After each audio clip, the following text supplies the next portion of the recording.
right. Howdy, y'all. My name is Nonat, and I am not alone here today. Normally, I know I do a stream starting, pre-stream music thing, but that technology was beyond my comprehension with guests. So, I'm here with guests, and I've got 3 of them. 2 of them you've seen on the channel before, but one of them is new to the Nonat channel. So why don't y'all introduce yourselves, starting with Steven.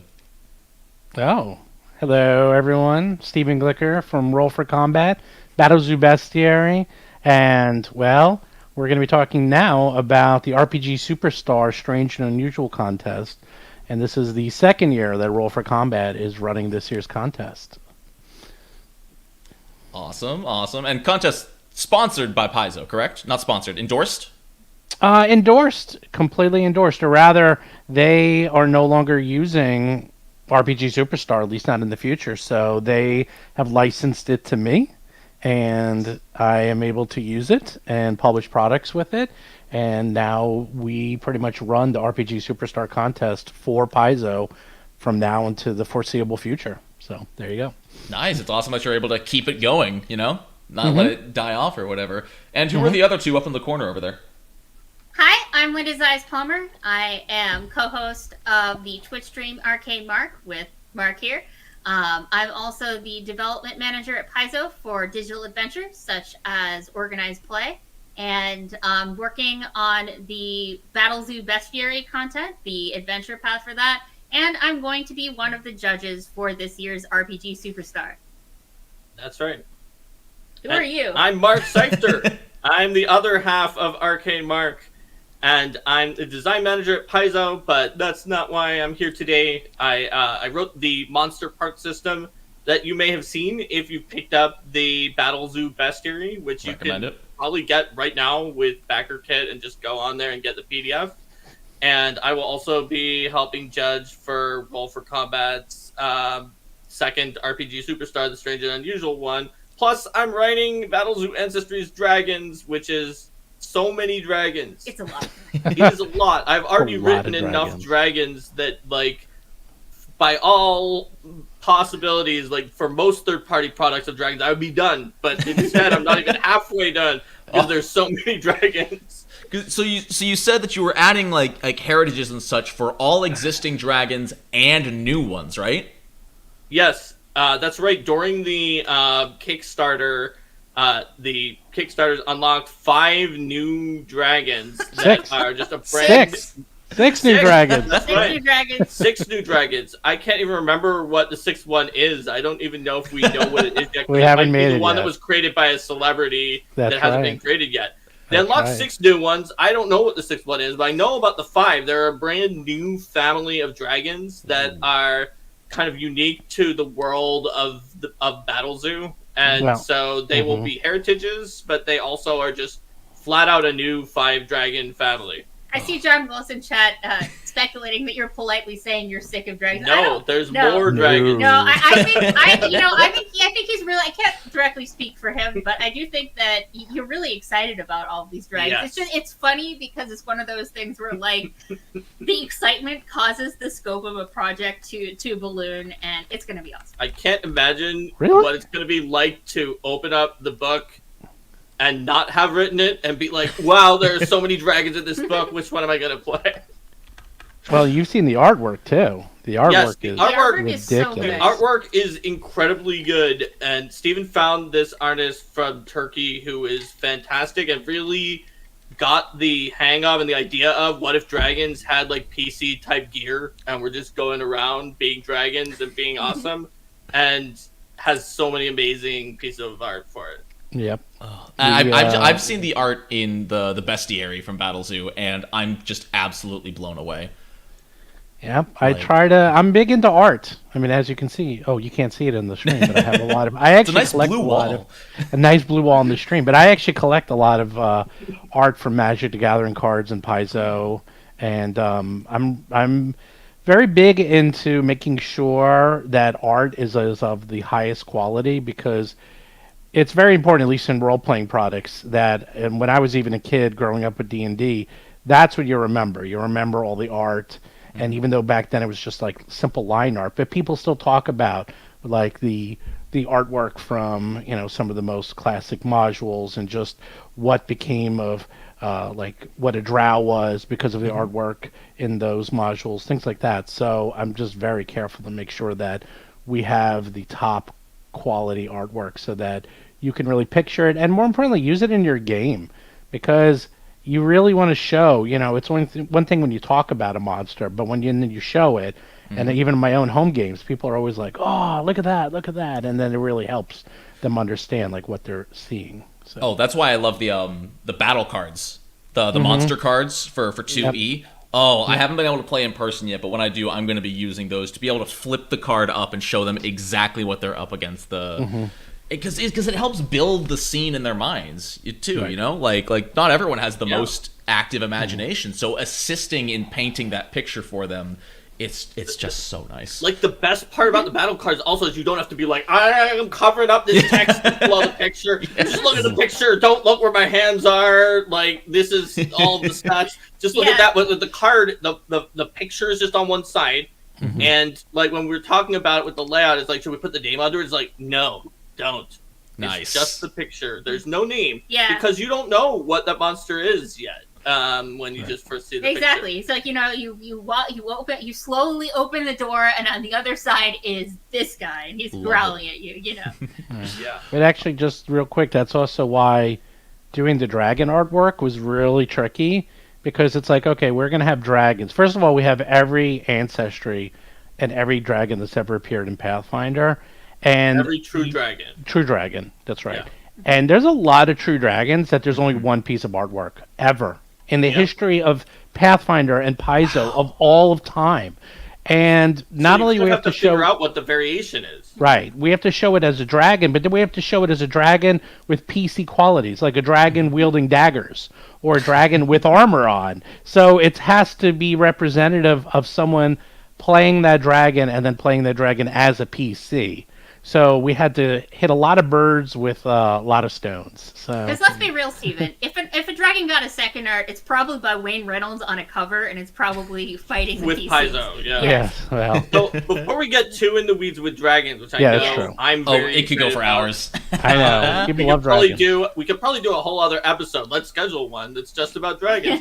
But tonight is about monster design, in particular, using the Game Mastery Guide monster building rules, which we will demonstrate with a build a monster workshop, just like we do on Arcane Mark a lot, that is kind of mixed together with a Q&A about monster design, where you can talk to all four of us about our philosophies and ideas for monster design, and we can talk about the RPG Superstar contest. So while we talk a little bit about that, or even about dragons or whatever else we want, I would like all of you in chat to start thinking about the first question that we're going to ask for this workshop, because it's a workshop because you all are going to decide what we build. We're going to vote and type in chat to determine everything about this monster. And obviously the experts here will sometimes narrow things down, so it's not within everything, but you're going to be making the final call. So to start off with a monster, you can start from a lot of places, and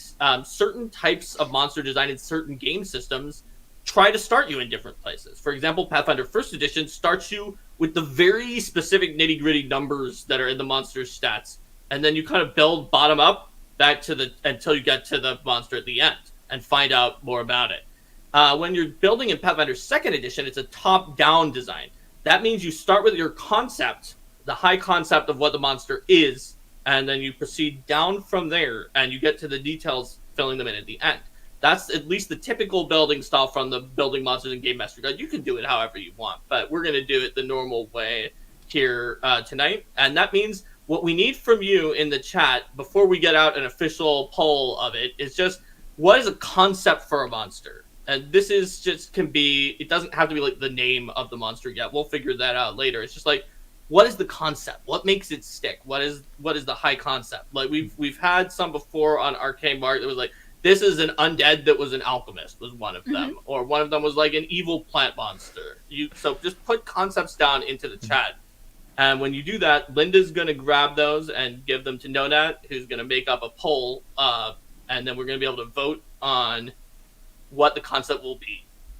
So and while they do that, Mark, and Steven as well, and Linda, how do y'all, if you're making a monster, how do you go about getting to your chosen concept? Where do you try to draw inspiration from? So whenever I'm making a monster, I usually have a constraint, and that's not going to be true here in the chat. People can just come up with whatever they want, but I usually have a constraint where it's like, okay, Mark, you need this monster, you need something in this adventure that's within a certain level band, and that can be encountered in this certain area, and that might thematically fit into this particular niche, or perhaps it's even something where it's like, we messed up in some way, and the pages of this bestiary aren't quite right, and we need it to alphabetically be between DAB and DAR.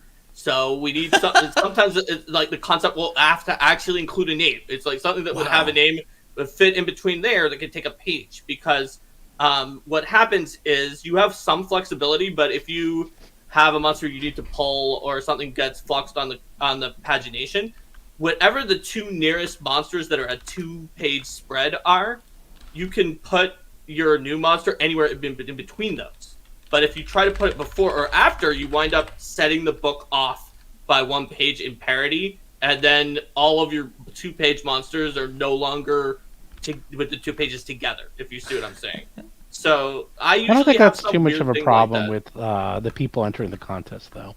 They don't need to worry about that. I need to worry about that, but they don't need to worry about that. Well, but Nonet asked what I will need to worry about usually in my job, and so you will not have to worry about almost any of that. For you, the closest equivalent in this contest is the strange and unusual theme, and that's a very broad theme compared to what I usually would have to deal with when creating a monster. Yeah, what I would say is that when I've gotten assignments from Paizo or other people, there's either two ways they give me assignments. They either say, Steven, we need a specific type of monster and a specific CR. So they'll say, like, okay, we need a monster that you're going to fight in an arena that needs to be around CR 9 to CR 11. And that's what they'll tell me. So I have the concept of, okay, this has to be a pretty strong boss monster by itself that can take on a group of PCs single-handedly. So that gives you a general idea of, like, it's got to be tough, it's got to be strong, it has to be able to hold its own, it has to have a lot of special abilities. So that usually will give you a lot of information just there. Like that alone was a lot for me to figure out, okay, probably not going to be a spellcaster, probably going to be a big, beefy, strong brute of a monster with a lot of special abilities and, spell-like abilities. The other type is I will get, okay, Steve, come up with ideas, and that's it. And, and then I just literally pitch concepts and ideas, and then they come back. And you'd be amazed if I will pitch concepts and ideas, and they will be like, I love that one, except way back in, 2007, a monster like that was created. I was like, wow, you guys really... It's just like... I've gotten better with that, but everything has been taken. You'd be amazed. Oh, absolutely. Nothing is original. It's very, very hard. But when you do come up with that original, actually, I'll give you a good idea of an original that kind of blew up, and I have a feeling it's going to be taking on a life of its own. Is the Husk from the Battles of Bestiary? That is an undead plant, which is has a new template called the Husk. No one really thought of that before. I mean, there's been undead zombies and stuff, but not like plants to this level. And we're using that one a lot. And without giving things away, other people are going to be using that one a lot too, because it's in OGL. So Husk has sort of really exploded, and it's a great concept. It's a great monster, and but that's a whole other idea. It's like, are you trying to create a concept of a monster? I got a little confused about Husk before, and I think you got confused in the exact same way that I did. Mm-hmm. They are actually not undead. They are a blighted, corrupted plant. I thought they were undead too. Okay, so you're right. They're not undead. For a long time. I think you and I just got the same concept out of them. But I actually had someone ask me a question about Husks last month or something, and I had to go look, and I was like, oh, they're actually not undead. They are still living plants. They're very blighted, and they are definitely kind of a dark blighted side of plants, and they're very cool and interesting, but they're not undead. But what I would say is, when it comes to monsters, the number one thing is that, at least when I build them, is it has to be a cohesive concept. Because you're building a monster in 500 words, 600 at most, and part of that's the description. And the monsters will usually only last 3 rounds. That's the average. So you got a 3-round monster that has to make an impression. So how do you do that? You do that through a couple ways. First of all, with the words, with the names of the attacks. I like making really cool original attacks. In fact, my new favorite attack of all time is the new gelatinous cube face. That's the name of the attack. And I'm like, cube face. And I said that to my PCs and they were dying. I mean, the gelatinous cube's pretty cool to begin with. Then you got cube face. It's like, he's cube facing you. So original concepts for names of attacks or abilities. That's very important. The other thing is that you need to have cohesive abilities. And what I mean by that is you can't just put cool things on a monster because you think it's cool. Like, oh, it would be cool. We have a monster that's made out of fire and ice, and it has fire and ice. Okay, that sounds cool, but why? And how does that work? Like, you really need to figure out the story and the ecology behind the monster. And that will help also paint the picture. And the easier it is to build a cohesive monster, the easier it is for them, to fight it and figure out its weaknesses and how to defeat it, especially if it's higher levels, and B, for them to just get the general concept of what they're seeing in their mind's eye in terms of a monster. And I know it's like, oh yeah, this sounds so like, of course I know that. I'm like, you'd be surprised how many people like just put in cool stuff and they don't know how to integrate it into their monster 100%. But the other thing is that people put in too many abilities. And quite frankly, we usually so often. Yeah, we usually cut like half of them because there's just too much. So put in your best abilities, not all of the abilities. I recently on my Patreon did something called Monster Month, where I made 20 unique monsters over the course of a month. And I double checked each monster with a few people, and almost every single one was this is too complicated. Cut it down. There's beauty in simplicity, and like you said, I've always said. 60 seconds, 10 rounds, that is an encounter. An encounter is never going to go longer than 6 rounds, and most monsters aren't going to survive the whole time. So like you said, if you have 5 different abilities, the chances of showing all those off and using all those is really low anyway. So you want those 1 or 2 really signature abilities that get the whole idea of the creature across. And it's worth segmenting those abilities into what they do, too, because there's a big difference between, like, if you have 5 abilities because it's got a reaction, and it's got a thing that it can do a range, and it's got, like, its big 3-action AoE that it can do once every 1d4 rounds, etc. That's a lot different from you have 5 abilities because it's got 5 different reactions, or it's got 5 different 3-action abilities that it's not going to get to do. So thinking about how the monster is going to be able to respond in a variety of different situations. I mean, if it's beyond the basic low level, it's going to want to be able to deal with things at range. Reactions are a great way to personalize and customize a monster. One thing I find is like that particular people who come from like Pathfinder First Edition might be a little bit inclined to just throw attack of opportunity on absolutely everything, as opposed to thinking about like, okay, is that like the most common thing you cut from monsters? I think attack of opportunity is one of the most common things I cut. Yeah, it's just like that's a mindless thing. Why does it have attack of opportunity? Attack of opportunity represents like a certain strategic niche. But there's a lot more. There's a lot more that can be done with reactions than that. Yeah, I was about to say I put in a lot of, especially in the Battles of Best area. There's a lot of reactions, but they're weird reactions. They're not attack of opportunity, like coiled snake. That's a coiled strike is an attack of opportunity. But then they need to recoil to reuse it. Things like that, like like they're reactions, but they're not. They're indirect attacks of opportunity. And they're sometimes they aren't even attacks. It's more interesting, I find. Is it something that has to do with mobility? Something that has to do with defense? Is it something that changes the state of the battle in some way? Is it like some kind of a even if it is an attack, is it like some kind of a combat maneuver type thing, as opposed to just another way to increase cause the damage number to go up? That can often be more interesting to have that vary around. And your reaction can easily be your iconic thing. We're not saying don't put in reactions, but this is absolutely true for you if you're planning on entering RPG Superstar this year, is that when you starts taking someone, and you can tell that the contestant has gone from someone who maybe only knows the rules in a basic way and can't do more than just make a very simple monster, to someone who knows a little bit more but is still new to it and is going to make the next kind of tier of rookie mistake, is someone who wants to demonstrate their skill and that they're really good at making mechanics and putting things in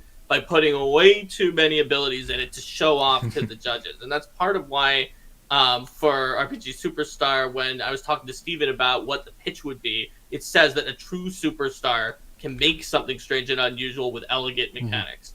And that's actually harder, right? Because it's almost like a curve of complexity where if you're really new, you maybe can't even come up with these complex mechanics, so it's simple. And then it kind of goes up for someone who is trying to show off but doesn't know how to get it down to be elegant. And then it goes back down to be simpler again, but somehow carry across the theme really strongly with simple mechanics. And that is the sign of kind of a really strong designer. Now, to be fair, like sometimes you never know exactly what the audience is going to vote for. But Steven did some looking at it, and the audience for at least RollForCombat's RPG Superstar voted for things that were pretty much very similar to the judges in a lot of ways. I know that in the past, in Paizo's RPG Superstar, sometimes the fans do vote for something that might be overcomplicated sometimes, and there are certain things that they like, and they vote differently than judges. But at least our one example we have for monsters showed the fans voting kind of very similarly to the judges. So I would go for elegant if you can over complicated. And there's a question about like how many abilities is too much. I don't really necessarily think of it as a hard limit. And it also depends upon I tend to think of it more as like a 3 to 4 rounds that is the amount of time that a creature is really going to be around. Yeah. So if it's something that's really not going to show up in that amount of time, it's worth taking a hard look at if it's something that's really, really essential for the theme of the creature that they have that ability. And if so, it's like kind of like a background thing. Like it's like, oh, this creature is a giant slug monster. It's got a vulnerability to salt or whatever. And like maybe that doesn't come all the time, but it's part of establishing the theme. Also, the higher level the creature is, the more abilities it probably has. Because at higher levels, creatures are going to need more flexibility to deal with the number of options that PCs can bring to the table. And the biggest trap is to look at your word count and be like, I know how I can put a ton of abilities in this with a low word count, and then just give it 30 spells or something like that. Every spell that you put into a creature counts as an ability that it has for the purpose of thinking about what options it's got. And Pathfinder First Edition was incredibly guilty of this, with monsters that just had so many spell-like abilities that it took you like 30 minutes looking them up to see what the monster could do. If you're giving the monster spells, it's great. It's great to save time if you have something that's similar to a spell. But think about the 2 questions that you ask when you do that. Is the monster going to use this in the fight as something important or for a contingency plan, like healing itself? And then second, if not, does it use it in its story, like in the world when exploring, like maybe a dominate ability to take control of the king? And if the answer to both of those questions is not a resounding yes, then don't give it. And that's also kind of like how to convert a Pathfinder First Edition monster. You're going to wind up cutting a lot of its spell-like abilities, and that's how you figure out how to cut them. You look at it, it's almost like does this spark joy? But, does this spark usefulness in the plot or in the combat? That doesn't just go for abilities either. It also goes for, like, resist defenses. Resistances and immunities were much more common in First Edition. Whereas as a general design philosophy in Second Edition, you're going to see that kind of stuff being a lot less common because it's not as much fun for like, players when things just get completely shut down. And it's like, well, you are the fireball wizard, guess what? Everything in this entire dungeon is immune to fire. I was going to also say that when it comes to monsters, most PCs don't go above level 10. They just don't. So, you can put your monsters between level 0 and level 10, and trust me, that's more than enough. A lot of people will flip to the book and want to see the level 23 monster. Unless you are really confident in your abilities, don't try to do the level 23 PC mod. Just don't. It is hard. It's very hard to build the higher level monsters. There's a lot of unwritten rules about how you need to put in the immunities, how you have to have the resistances that I will not go into right now, but they are very complex monsters. And as you get better at it, you will learn these rules. But the other thing I like is weird monsters using very basic abilities. Perfect example is the Scroll Mold from Battles of Bestiary. Scroll Mold's a level 0 monster that is mold. It's sentient mold that is on scrolls and just kind of like attacks you if you get too close, and then it tries to like get away. My favorite thing about this monster is it has a speed of 0 feet. Zero. Yeah. I've never seen that before in any monster. But it also has the spell Longstrider. So it can cast the spell Longstrider, give itself a movement speed, and then hop away. But it's not innate. It doesn't have its speed. It has to give itself the ability to move. And there's a perfect example of a very simple monster using cool abilities. A level 0 monster, no less. That is why it's an award-winning monster, because I was like, that's cool. Like, that is neat. As both a player and a GM, you're like, that's a neat way to use very basic abilities. So who won the poll? What is our concept? Oh yeah, are we up to the poll? I think we tied. What? It is a tie of 9-9 between non-Newtonian ooze and creature with many eyes and wings. Okay, so you know what that means. We're making a non-Newtonian ooze with many eyes and wings. Let's go! It's a biblical angel that is also an ooze. I love it. Okay. We sometimes do roll-offs, but if you can manage to do both in the same monster, if it's not mutually exclusive, then I think we can. Well, the non-Newtonian ooze speaks more to like the types of defenses that it has, and the biblical angel with eyes and wings speaks to some of its mobility. Right. So I'm picturing that it's a biblical angel with eyes and wings, but it's created out of a non-Newtonian fluid, which means it doesn't follow the laws of viscosity, and the way it moves is all wrong, which you almost kind of would think that those biblical angels with eyes and wings might move in a way that feels wrong to like us from the mortal plane. I'm already leaning towards a resistance to bludgeoning and a weakness to slashing. You know? I could see that. I could definitely see that. We could start thinking about what we're seeing. This is the perfect time to do that. Just already, right? Even in the concept. I actually would go one step further. I mean, first we got to figure out the CR. I would have it that it heals on bludgeoning, not just that it's weak. It actually heals. Get a little bit of Golem in there. We might be going a little too complex, but I like that idea. That might be a little weird. I'm following you there, Steven. Bouncing off of that, I don't quite understand healing, because I don't think it's recreating itself, but what if its armor class increased for a round? I could see that. I could see that, the way it doesn't follow normal viscosity means that it increases it, you hit it, but its defenses... It creates a special state change. I really like that, because it plays with Steven's idea that it might be a bad idea to use bludgeoning, but No-Nat's idea means that, first of all, if what you have is bludgeoning, you can still do it, but it makes a state change in the monster. Some of the most popular abilities are state changes. Like, remember animated objects in Pathfinder 2nd Edition where you can break the construct armor and then they kind of become easier to hit? That's just something people like. So I think a state change could be really cool. And it's easy to keep track of. Is it a reaction? So that's what I was wondering. We should start pondering over this. We're getting ahead of ourselves. But first of all, we should get ahead of ourselves because we have a few things to figure out. So first we're going to need a level and a roadmap. So let's talk about what level it is, because what it can do in its special state probably depends on its level. If it's like level 1, I don't really feel fits the concept, then it can't do as much than if it's like level 20 or something like that. So what level do you all in chat think that it should be? Some people just type some numbers. We're not going to do an official poll, and I'll look at them and think about what that means. Okay, wow. Oh, that's 3 sevens in a row. 7 in a row. All right. But then there's some that are higher. Someone said 50. I'm seeing a lot of 7s and 8s though. Yeah, I think 7's a really good place. I think 7 there's a lot of 7s. 8s, there's some higher ones. There's 8s, and the other ones are much higher. So I think let's go with 8. 8, yeah. Because I think 8 kind of carries the zeitgeist of the entire chat, in that while more people said 7 than 8, all of those higher numbers probably went us to push a little higher. Yep. So, Alright, yeah. and let's go with obviously, level 8. like the one person just posted 8 3 times in a row, but that only counts. Yeah. So, Well, eight, it becomes pretty. It's like you actually start giving it some pretty serious abilities too. yeah, we can Yeah, so we we can got at level some- 8 because the first time PCs might encounter it, they're going to be at least level 5, Yes. right? So we've got a level 8 monster now. Before we get too deep into what the abilities are, we should build a basic roadmap because that can kind of tell us what our like stats and abilities are going to look like. So in the basic roadmaps, and we could like tread ground somewhere else, but most monsters fit into one of these. Here's what we've got.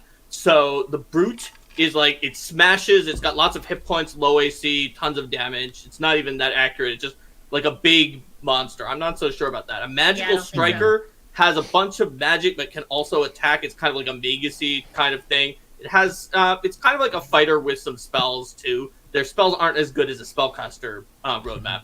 Skill Paragon is very good at particular skills, like a doppelganger that's good at disguising itself, and that's kind of its main deal is in skills. Skirmishers, they move in and out with really fast speed. They're going to possibly try to kite you. They may even have a weird type of movement speed that you don't have. Snipers are going to attack you from a distance with ranged attacks. Once you get into the fray with them, they're a little easier to take down. Soldiers are like very fightery. They've got like very good accuracy. They've got good AC, and they can stand up to you, and they may have attack of opportunity if any of these do. And then spellcasters are pretty fragile, but they are very, very good at spells. So, and we can make some other roadmap than these, but let's see what people in chat think. I see Skill Paragon, Skirmisher, something mental, Skill Paragon, Skirmisher. I would think, if I was building this monster, if it has a lot of eyes, that means it can see in all directions. It can't be flanked. Right. And if it has wings, it can move very quickly. Which brings me to Skirmisher, because you have a creature. Yeah, Skirmisher's been said a lot in here. I could see if it were Skill Paragon, I'd see it going down more like of a different direction. Like I am the super scary non-Newtonian thing. Yeah. Also, here's the problem: is that all oozes are mindless unless you do something. No, there's weird. a lot that aren't. Oh, there are. Okay. Yeah, I'm assuming this one's got a mind. There's a good number that are mindless. It's like 2/3 to 3/4 of them are mindless, but there's a fair number that are not mindless, and like the Apple Eye from Pathfinder First Edition, or the Spell Slime familiar. Oh yeah, well the Spell Slime, right? Yeah. Okay, you're right. My only big Doppeldreck, stuff like that. Yeah, Doppeldrecks. That's a good point. So it looks like Skirmisher is what people are looking for. That's great because it fits in with the idea that Nonats and Steven already had for abilities where it kind of might switch around its modality. So what that roadmap tells us already is that we're probably going to have a high dexterity modifier, a low fortitude, and a high reflex save, plus a special or higher speed because of the fact that we're skirmishing.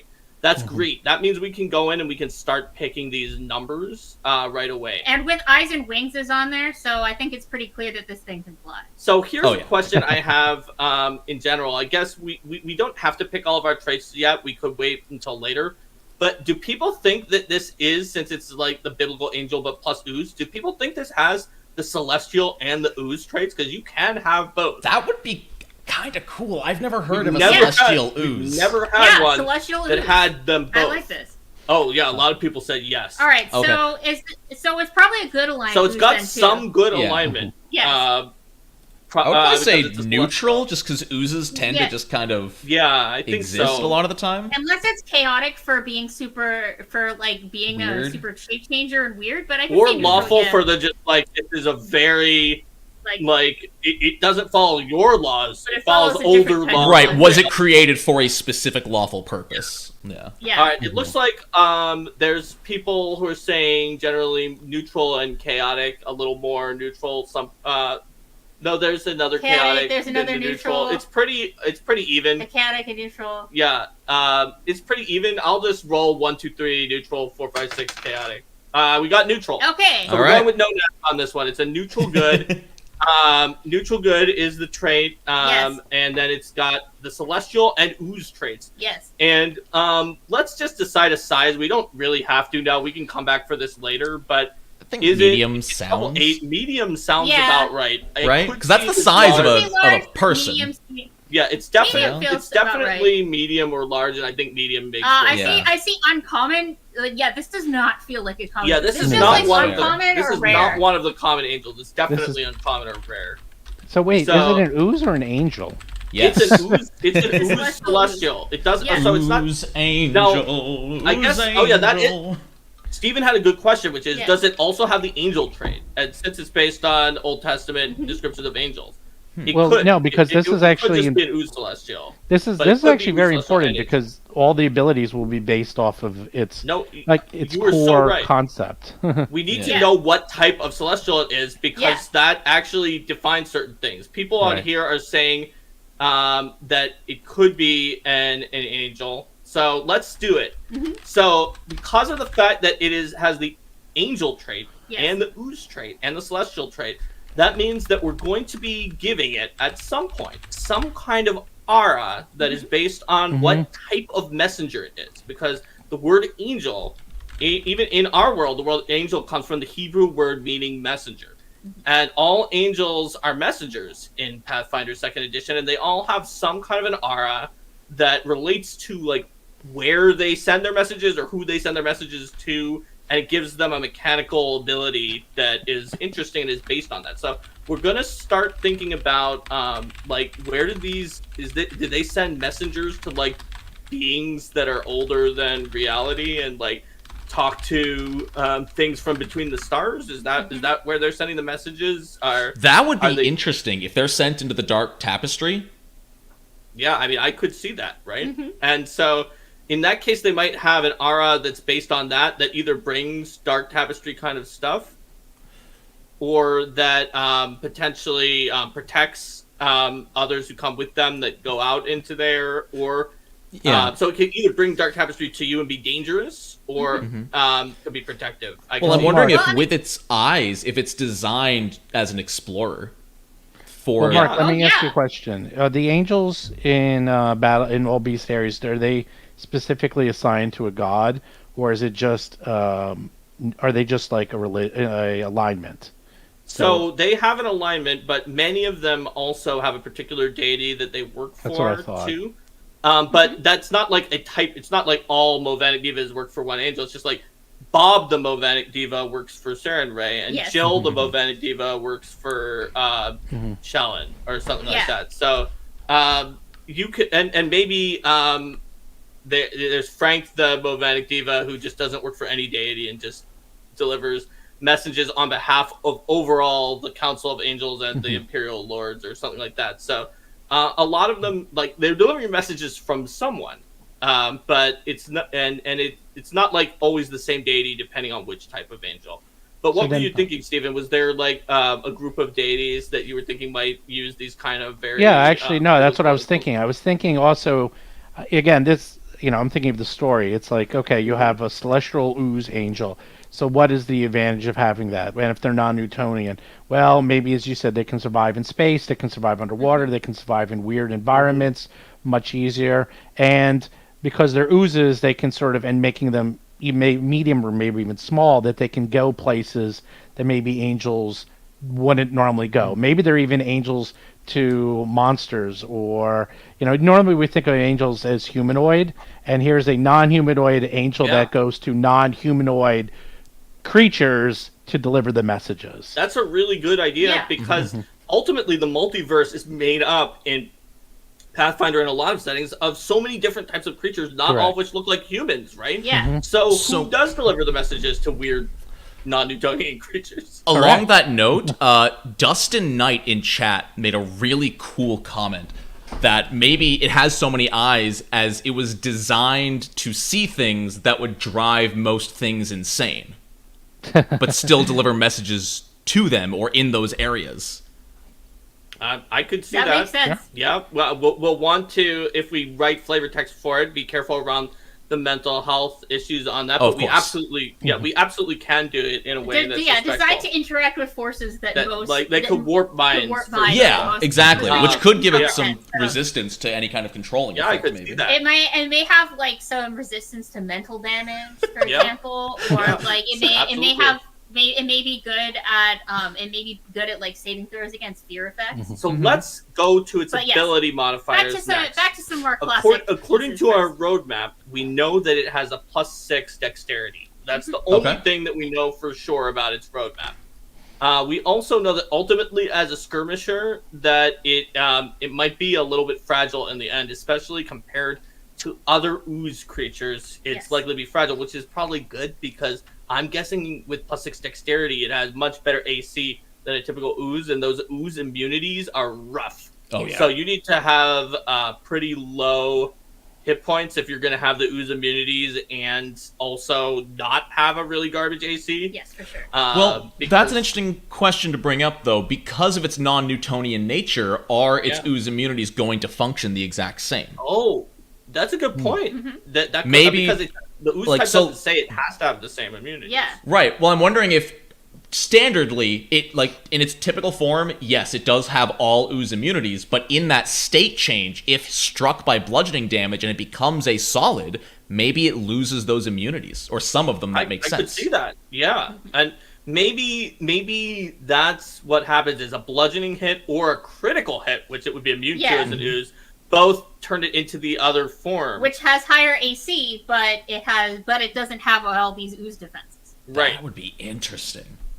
I could see that for sure. That's pretty awesome. So for now, let's start with the +6 in Dex. And I saw a mention in chat of like having a higher wisdom to help explain it having a good will save to handle all these. I definitely think that it sounds like it has a high wisdom based on all its eyes for perception and its will save. So let's go with a +6 for wisdom based on chat. So we know that the moderate is roughly 4 and the low is roughly 3, although we can be worse than that if we want to be terrible. Is there anything that we think this ooze is particularly terrible at? This angel ooze. This angel ooze? Okay, so how is its charisma? It is a messenger, but it's a little bit more of an unusual one. Is it moderate? Yeah, I feel like it's probably not high.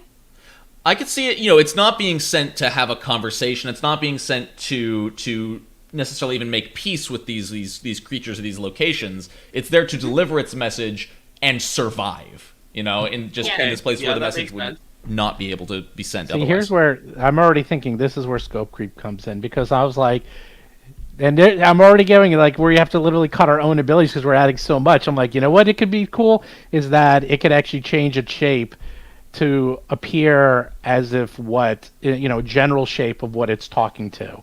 So maybe it has a better charisma than you think, because it's like, it's talking to a humanoid. It changes its shape to sort of look humanoid-ish. Sure, if it's talking to, I don't know. So what this is making me think is that there is a greater version of this creature that's higher level that has more of the abilities we're thinking of. Yeah, that would be a good idea. Yeah. Like this is like the basic version. It sounds like this one, though, even though it is a messenger, it's not going to be better than moderate at charisma. Do people think it's moderate or low? I don't think it's below low, because ultimately it still has to deliver the message. Well, how intimidating is this thing? That's the question, right? Because if it needs to be intimidating, because sometimes the message is a threat. I think you could get away with moderate. Okay. The question is, though, would we be sacrificing another stat later? I think it's... I'm looking already at the roadblock. We don't have to sacrifice the stats because they don't really matter that much except for the story. So the roadmap isn't telling us anything that we have to do. So I think we could take moderate charisma. All right. And we probably its intelligence is low since it's already better at the other two ability scores. That'll be +3. That's still not bad. I don't think it's lower than low. Yeah. Some oozes might be, but not this one because it's also an angel. We got +4. There's a little typo on the charisma there. It wound up being... Got it. Thank you. Yeah, okay. So then, for Constitution, let's go with low, because we know it's going to have a low Fortitude, and that might be hard to match up if it doesn't have a plus. But +3 is not bad. It's just not good for level 8. And as for its strength, I think this depends in part on, it's probably using Dex to hit. For its accuracy. And I can see a damage that's not necessarily so much based on, how strong it is, but it's more based on, the weird stuff Let's go with +3 for strength to low. I agree. I actually think it's going to be using all ranged abilities. I don't even think it'll have I see that. ability. I don't see this thing as it's not an upfront in your face beat the heck out of you. It's a skirmisher. It's trying to. It's not a sniper, so it's not going to try to keep its distance completely and only attack at range. But if it does get into melee, it's not going to stay there for long. Right. So, all right, perception. So we know that this thing is very good at perception. It's covered with eyes. So the only real question is, does it have the high perception, which is like, okay, I'm very, very good at this. Like I'm like around where the best PCs are, or does it have extreme, which is like a doppelganger's ability to disguise itself, or like a nymph's beauty, or I kind of like the extreme. Succubus's ability to tempt you. Is this thing extreme because it's covered in eyes? Right? Like I think it sees. It sees you. So that would mean it has plus 21 to perception. Let's consider how that works with its wisdom. So we said its wisdom was high. That's 6. It's level 8. So it's 14. So yeah, it's getting like 7 from other stuff. I think that's possible, right? So if we've got plus 21 perception, we're probably going to want to moderate a little bit. We'll be doing that fort reflex and will line. Yeah, and we already know it's going to have a low fortitude from our roadmap. So what is low fortitude for this level? Sorry, I was in skills. Let me go down to. I think Steven's thing automatically tells you. It does. But I think low fortitude is plus 13. Right. Oh, and that's as if it were. That's also as if it were trained in fortitude safe. So that's great. And we know we have high reflex, and that works great too. That's like that's like kind of expert with another +1 in there. So the question is, what about our will save? Our wisdom is definitely very high. So, but we could say we have moderate. That would be like being trained at level 8 in will saves. But we could say that it's higher than that. But if it is, it'll have 2 saves that are closer to high and only one. That's the worry. I think that both being high makes sense. I'm worried mechanically it's just a little overtuned. Well, there's a way to do that. We could do it if we're willing to weaken defenses in other ways, but it could be upsetting for spellcasters if we did. But we might want to just put it moderate. Or you make it moderate and then give it like a +1 status to all saves versus magic or I like that. Or mental, something like that. Or mental. Yeah. So yeah, we can make it moderate. That's plus 16, and we'll later give it like mental resistance or something like that. Yeah, because it definitely should be able to handle there's a question about where we're getting these numbers. This is from the Pathfinder Game Mastery Guide. Yes, Pathfinder Game Mastery Guide. Chapter 2 tools has a big guidelines. monster builder, and we're literally following it. You can too. We're having you guys make the decisions with us and watching what you say in chat. And that is how we're going to figure out the monsters. So, just on that note as well, if you go to rpgsuperstar.com, there's a big create a monster button, and it won't give you all the roadmaps and whatnot that we're using. No, it does. It does give you the roadmaps? Yeah, right next to the name. Click on that and little benchmark, and you can select Brute, Magical Striker, Skirmisher, Sniper. It gives you all the roadmaps for every type of monster. Okay, yeah, never mind. I'm a liar.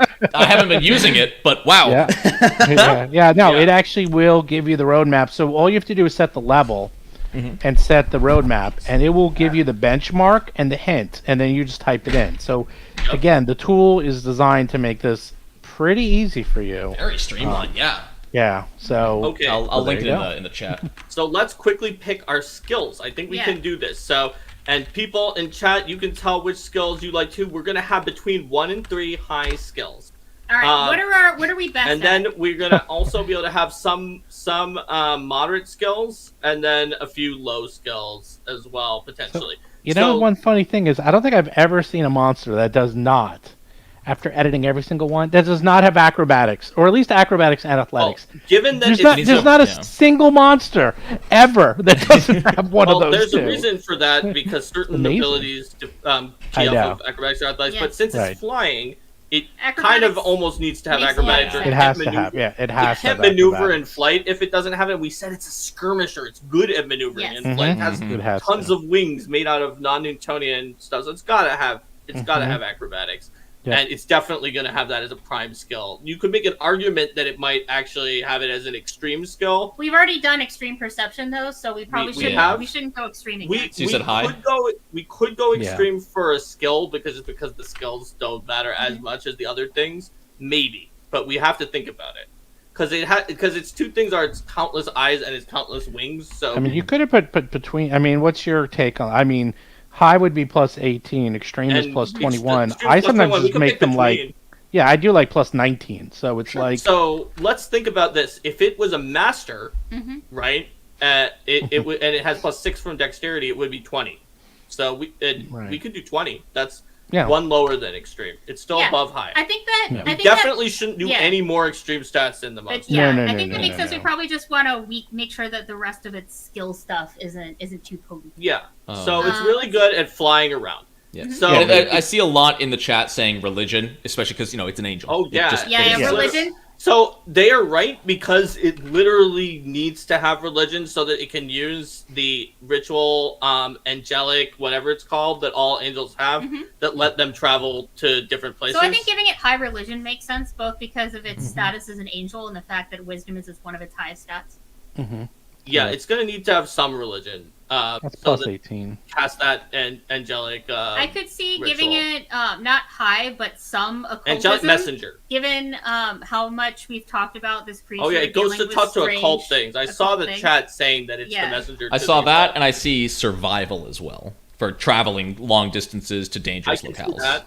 It probably has at least one charisma-based skill, but not all of these are primary. Yeah. So I was thinking occultism wouldn't be primary. Yeah. No. So what if its primaries are that it has its super primary of acrobatics, and it has a primary of religion, and its secondaries maybe are occultism, survival, and like intimidation, because it doesn't where it's going, it doesn't need diplomacy. Yeah. What do you all think? What does Chad think? I agree. Yeah. I'm going between a bunch of Archives of Death this screen. I actually was thinking that too. I think it actually should have a lore. It could. Sure. Like lore angels? So its religion's going to cover it on that, but it may have something like Dark Tapestry lore or something like that. I mean, that's very specific to... Occultism could cover it on that, but it depends on what type of creatures it actually is talking to. Yeah, I was actually going to give it something generic. I mean, I'm trying to think of the right word for it, almost like monster lore, or like, or like creature lore. You can't actually do that. It's actually literally illegal in lore to go that. I know. It's too generic. So I'm trying to think of something that would work. I think that's one of the literal examples that they say you can't do, because that's just trying to get all the. What about lore? There we go. What about lore aberrations? Yeah, I could see like a aberration lore. Yeah. How about that? And so it can use occultism for that, but its aberration lore is more specific. Yes. And so the DCs will be lower if it encounters an aberration. Sure. All right. So let's give it. Are any of these like tertiary, aka from the low band, or are all of the other ones that are primary secondary? Well, it's got int as a tertiary stat, so maybe the occultism is a bit lower, and it relies more on the aberration lore. Yeah, that makes sense. Which is also int, but it's a lore, but it's a lore, so it's a little more specific. All right, so let's put the occultism at 14 and the religion at 18, and we said already acrobatics is 20, and all the other ones we said at 16. Sounds good. If we wanted to be fancy, we could like look at the ability scores and try to change evens and odds so it looked a little fancier, but we don't need to do that here. We're just making a monster. Yeah. The chat is telling us what to do. So we're actually really close on a lot of things, but now we have a really interesting point, which is we've got an ooze. Normally, the formula would say that we give it like double hit points, but its AC is literally in the trash so that even your third and fourth attack with haste will hit it. But we have a really cool idea from Donuts, which is that that's based off Steven's original idea, which is that it's going to switch between states when you would crit into a state temporarily or hit it with a bludgeoning weapon that makes it so it's not immune to critical hits, and that might fluctuate its armor class. And so that means that the hit points can't be set assuming that the armor class is garbage. Right. And furthermore, they also shouldn't be set assuming that it's always immune to critical hits, because it isn't. Your crit will turn it into the other form. Or you can do bludgeoning damage to try to keep it in its So this thing's probably going to actually have a more typical number. Just moderate. I think it's going to be... Yeah, I think that what we're going to want to do here is start with an AC that's not trash, but it's still pretty low. And that's in its immune to critical, pretty low AC range. And then that way it'll be, it won't be that hard for the PCs to roll what would have been a critical hit and then turn it into its other form. So if it's sort of like, or it goes from low to moderate AC, for example? Yeah, I could even see it go from low to to even maybe in its vulnerable form, it's a little bit above bit high. Yeah. I could see it go from 24 to 28, which is kind of a +4. It's a little bit above high in its form where it's not immune to critical hits. That is yes, because it's gonna. If we're assuming that its hit points are not that great, I can see that as well. Right, exactly. So so let's do that. Let's give it 24 AAC, and we'll later say that it goes up to 28 in its other form. But I think if the form is usually Uzi until you hit it, like we were saying, then we want to put the stats for the Uzi version of it in here. And so, let's go for so moderate hit points, maybe even on the low end. I would maybe that. Because of the fact that it goes up to high AC. So since it doesn't quite go up to, but high AC is the standard. It doesn't quite go up to elite AC, but it is above high. So let's do something in between. How about 120? Yeah. Yeah. Sorry. Wait a minute. It's because it goes above high. Yeah. Yep. It's closer to moderate than it is to low, but it's in between. Okay. So we're very close on this now. All we need to do is offense, and then we can do the special abilities. That's the most fun part. Yes. So we're almost done with the math. Thanks to everybody in chat who's been firing off ideas for us here. Yeah, hope you all enjoying it. We do also need to figure out the speeds of this creature. I imagine that it's mostly fast with flying. I can see it being mostly fast with flying and then having kind of like a slower creep along the ground speed. Like a 10, 15-foot ground speed? Yeah. If you can manage to land it with an Earthbind spell, then maybe only a 15. I forget how that actually looks, how it's actually written. And then for a fly speed, this thing, we know it's a skirmisher. We know it has a great fly speed. And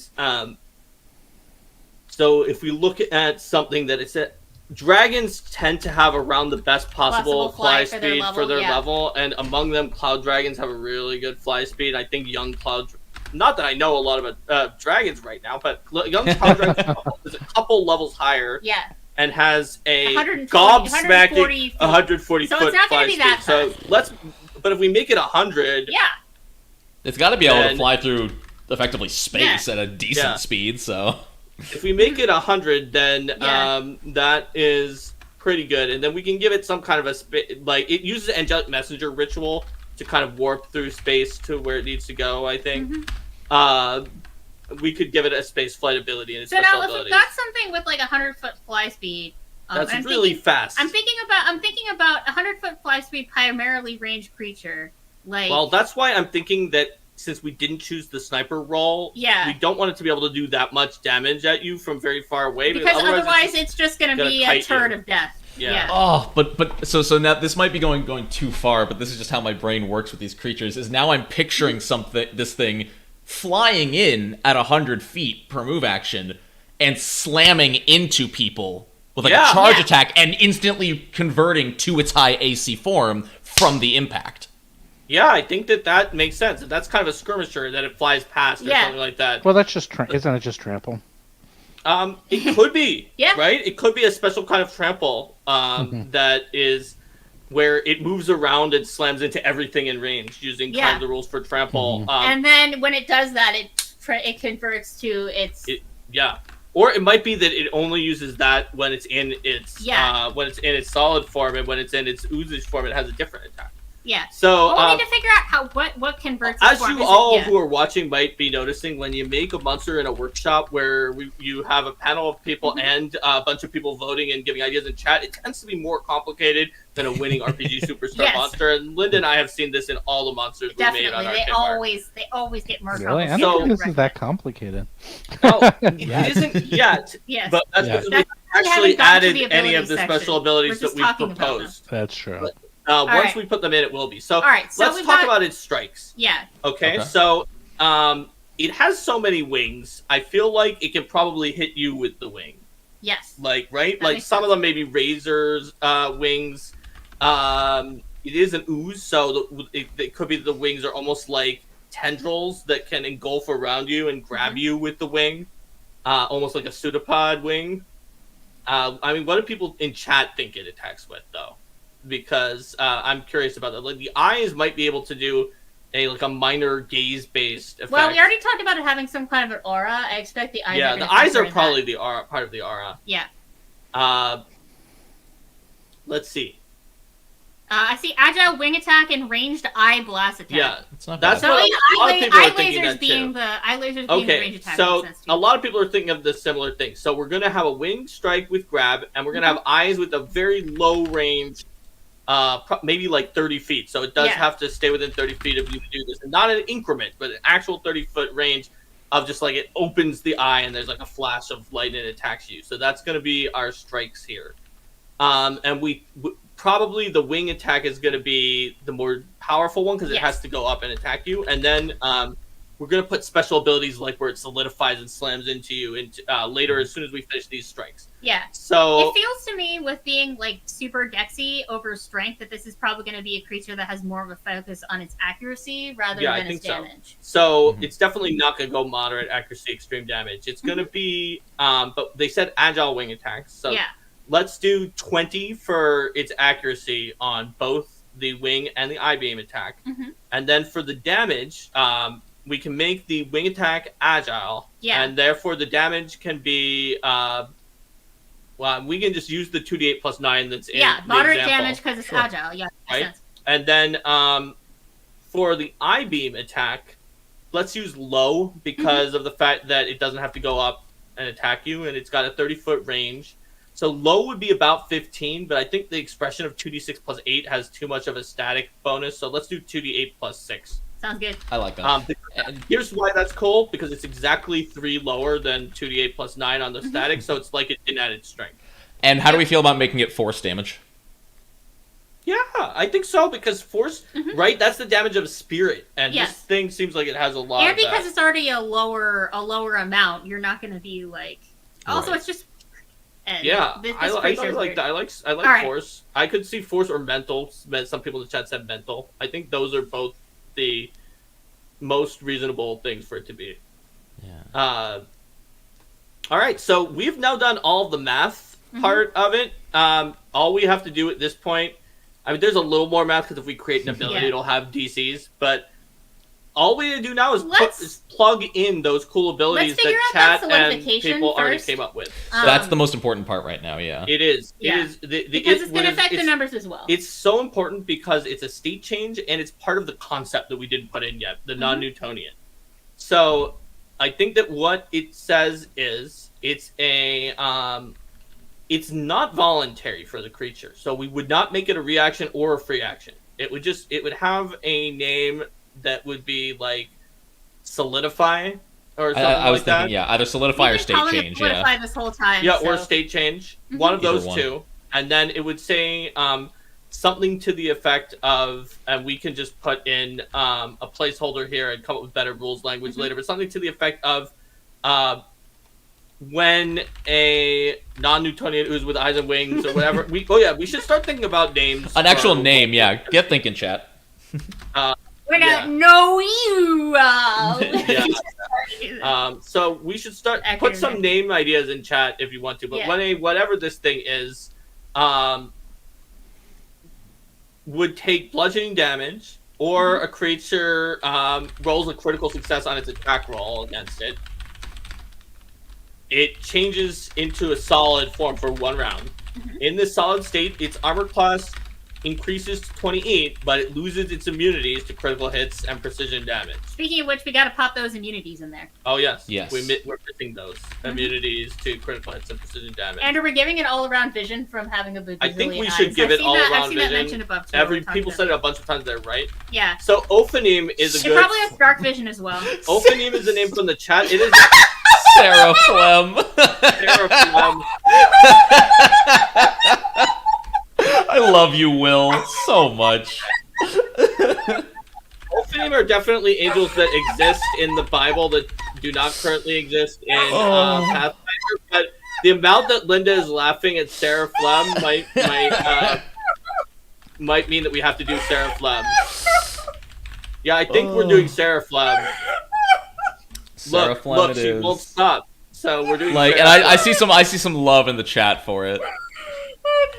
Okay. All right. I liked Ophanim. That had great energy. That was good biblical scholarship, but we're switching to Sarah Flem. All right. It's Minotauriarty all over again. Yes, it's Minotauriarty. It's absolutely Minotauriarty. It was a mastermind rogue Minotaur that we created in Build an NPC Workshop, and the chat decided his name was Minotauriarty.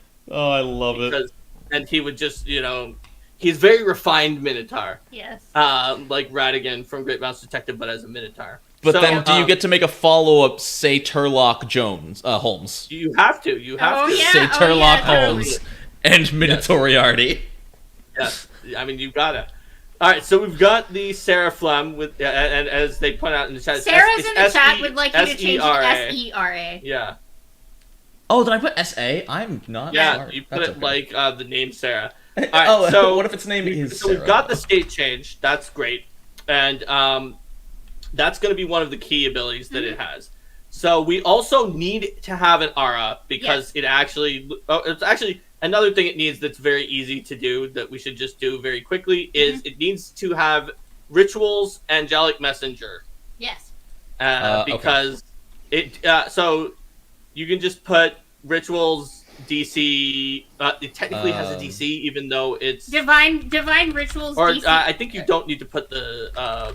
I think that's actually an errata. An errata on that one. Yes. Yeah. I think you just put rituals because the type of magic depends on which skill you use, which is going to be religion. It's going to be divine. Fair enough.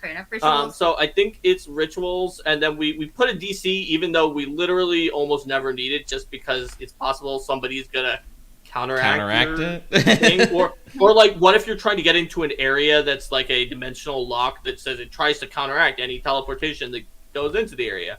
So we'll just use the high spell DC for that level, which is 26.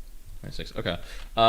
So what you would write is rituals DC 26 semicolon, and then first, and then angelic messenger. And then strike the word divine because that's actually an errata thing apparently. It is that's wrong. built into the. It's built into the thing. It doesn't matter. Okay, then. whatever. Then that's Right. fine. That's what it says in the best version. Rituals. We're just trying to be more right. All right, so then we're going to have our aura. So we had a bunch of ideas in the chat that I'm going to condense down about this aura. So we know that this aura is either protecting us from space and from weird aberration abilities, or maybe it's bringing those to other creatures, but maybe not because of the fact that we're mostly dealing with aberrations. They don't care if you bring them to them. I like protection. And also because of the weirdness and the way that we work with space, I could see a possibility where if this creature, if you're trying to move out of the aura, that there's a chance that if you fail your save, you wind up reappearing at a different point in the aura. Oh, if you see what I'm saying? Like it works in it like a like some kind of Escher painting where you I'm leaving the aura to the north. Oh wait, I came out of the south of the aura. Oh, so it's like a saving throw if you were to move out of the aura. Yeah, I could see that as a possibility. Or I could see that also as a critical failure effect. Space. A critical fail, rather than having that be like a secondary saving throw. If you critically fail on the save against the aura, then what's the primary saving throw though? Because it's mostly a protective aura. And because of its weird dimensionality, and Brian Lane says 4-dimensional, like a climb bottle, or well, actually, that feels like a separate or ability from a protective. Oh, I see. So what it does is it protects allies within that aura, and then enemies might so might if wind there's up a coming saving out throw of the for wrong enemies, place. then we probably want the thing that it does for allies to just be more of a basic thing. Does its aura help its allies with their senses, since it's helping to direct them with its bajillion eyes? Does it help its allies' defenses against? Does it help its allies' defenses against strange and otherworldly effects? I think it probably does, right? That's what we were talking about. So, does it? So it's probably an aura that protects you from the vacuum of space. And that makes sense. Yeah. Okay, so that it can bring other people with it to space if it needs to do so. That's one of the things. And we were talking about the fact that it may give creatures in the aura who are allies and the Seraphim resistance to mental damage, right? We said maybe and a bonus on saves against mental potentially. And then the last pièce de résistance may be that enemies who try to move out of the aura will potentially find themselves just walking back into the aura from a different direction because it's bending space. Should that only work if they are voluntarily moved? Like, if the Seraphim flies away and it takes its aura with it? Probably fine. Okay, so it's only if they voluntarily leave. Yeah. Okay. Yeah, if they move, I would say. Yes. Because that's them moving out of it as opposed to it moving out of them. Yeah, it moving out of them. That makes sense. Also, people are saying because it's bending space that it could potentially have a reaction that can try to bend ranged attacks.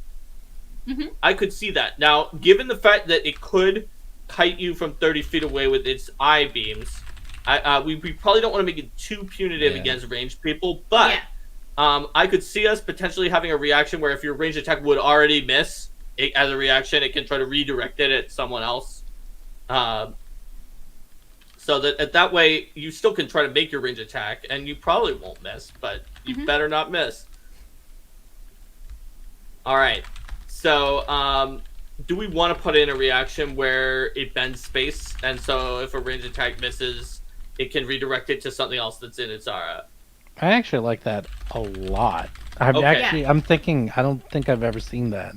And if it's a redirection, does it re-roll against the secondary target? It wouldn't, but the original person has to. No. Make the PCs hit each other. That's way more fun. Yeah. So then the PC, the original attacker rolls again. Yeah, exactly. Yeah, that's fun for the whole family. So if the attack misses, roll again against a new target of the Seraphim.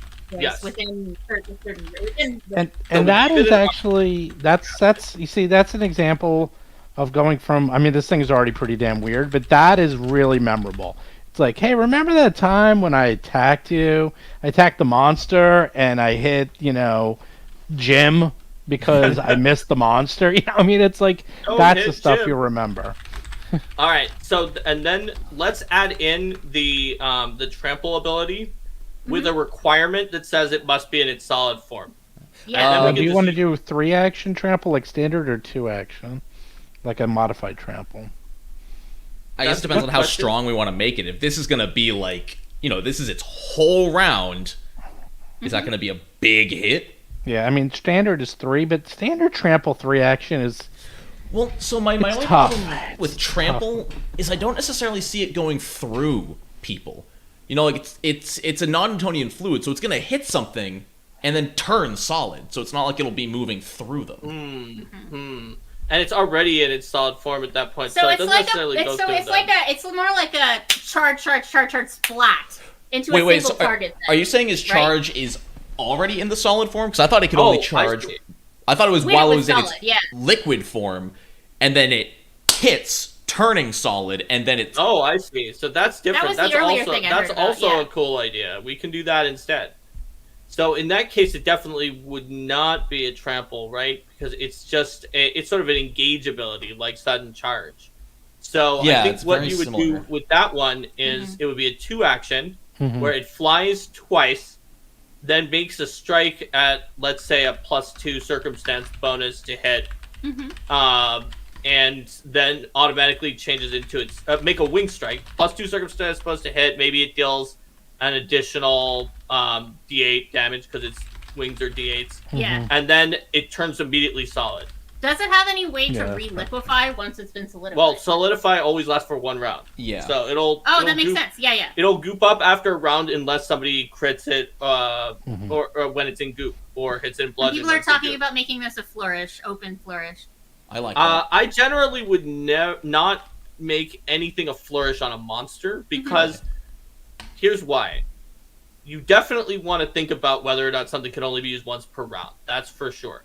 But you don't need a flourish because the reason you need flourish, instead of just making everything say once per round, is because a PC might have 3 1-action things that are flourishes, and then they can't use all 3 of them, right? Like you can't use flurry of blows and that ranger attack to attack twice. Whereas with the monster, if there's things you don't want it to be using together, the monster, then you want to design the ability so that they just can't be used together by default, such as by having one take 2 actions. The monster doesn't have flurry of blows. Yeah. So we don't ever have to worry about it using another flourish because it doesn't have them.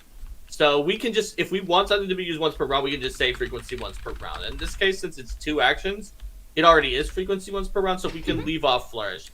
We could put an open if we think that it needs to be its opening attack for the round. Open is fine. I think that it might force people to look up the open trait, which they may not normally know. So I don't think it adds value here, but I don't think it takes it away either. I think it's okay because you could, for example, have it wing attack someone down and then turn toward the other person and be like, "You're next." Yeah, I really like that. What the heck? So what kind of damage is this doing? Also, I just put the name non-Newtonian impact because it sounds cool. Yeah, so it will make a wing strike with a +2 to hit. Capital S stride and capital S strike. And 1d8 additional and it's just damage. going to be the wing attack. Yep. Yeah. Makes a wing strike against a single target. With a +2 circumstance bonus to hit, and if it hits, it deals 1d8 additional damage, and it automatically solidifies. Also, did we put plus grab on the wing? Because people in chat said they wanted a plus grab. It does have grab, I believe, doesn't it? Okay, great. Well, you put in slashing plus grab. Yeah. Oh no! Right. Plus grab. That's right. It's on the damage. Yeah, grab rather than a trait. Slashing plus grab. Yeah. That's right. The trait would be grapple, and you don't need to put that trait in. Yep. So then you can pull the grab out of there. Yep. Should it deal an additional 1d8 bludgeoning damage since it's ramming into them? Actually, let's change all the damage to bludgeoning, and it deals. Oh, even the wings. D8. Okay. Yeah, because it's ramming the wing into them. So let's say that it makes a wing strike, but all of it becomes bludgeoning, and it does additional d8. That makes sense because it's ramming into them. All right, I like it. Non-Newtonian impact is now their next lab title. So we got this. All right, that's pretty good. I think it has a good set of abilities. We've given it the necessary things for an angel. We've given it, like Steven said, something really memorable that you're not going to forget. Like, I've put the ability of redirecting a ranged attack on, like, a weird Phoenix boss in one of my, like, high school campaigns, and that's still part of the story people tell, because, like, one of my players somehow guessed that it would have that ability, even though there was no clue, and he was just begging the player of the wizard. He was like, "Don't throw that polar ray at the Phoenix. I just know that if you throw that polar ray at the Phoenix with all your mana magic from Incantatrix, this is 3.5, and it was like really busted wizard, it's gonna hit me and I'm gonna die." And the wizard's like, that's not gonna happen. And then he shoots it. He's like, "There's nothing like that, is there?" I was like, "There's a 20% chance that it will get redirected to a random person." And so then we rolled, and the 20% chance happened. It was redirected to the one player who said it was going to hit him, and it crit and killed him. Hilarious. Wow. But we see, I still talk about that. So that ability is something people may talk about for a while. You know, the best part about this is that people can use their hero points to roll worse.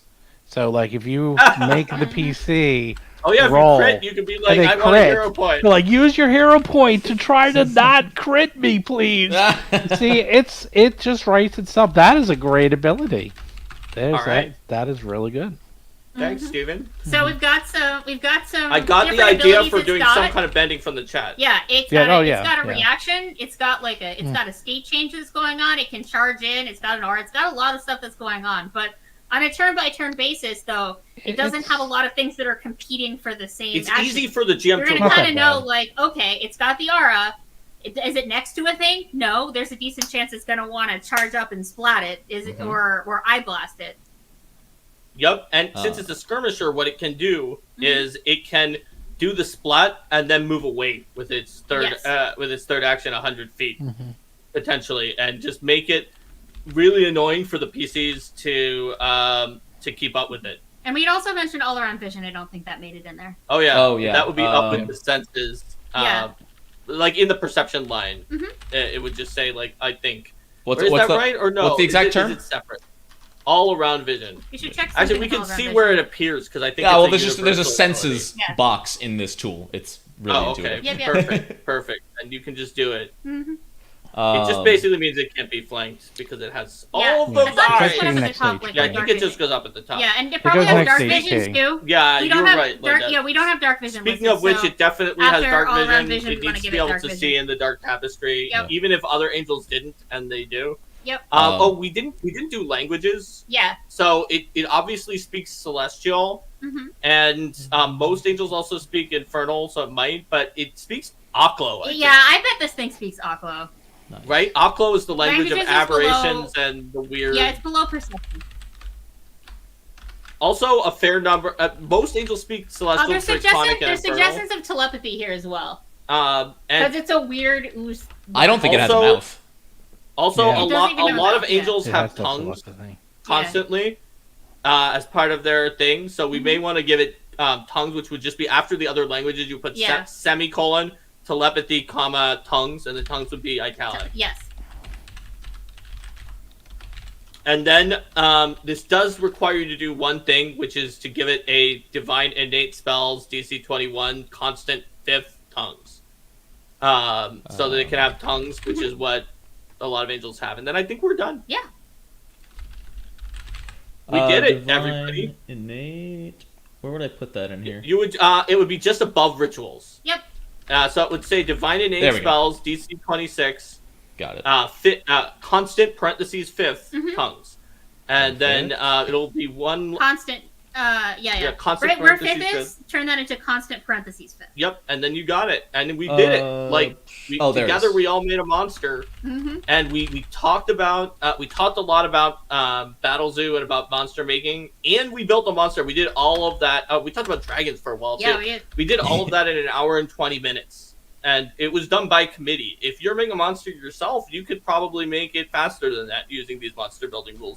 So I don't know if it would be as cool if we didn't have all the people in chat with those cool ideas. And it wouldn't have looked like this, I tell you what. Man, this monster is so cool. Well, yeah, it's a this shame thing it can't be definitely entered. very unusual. Yeah.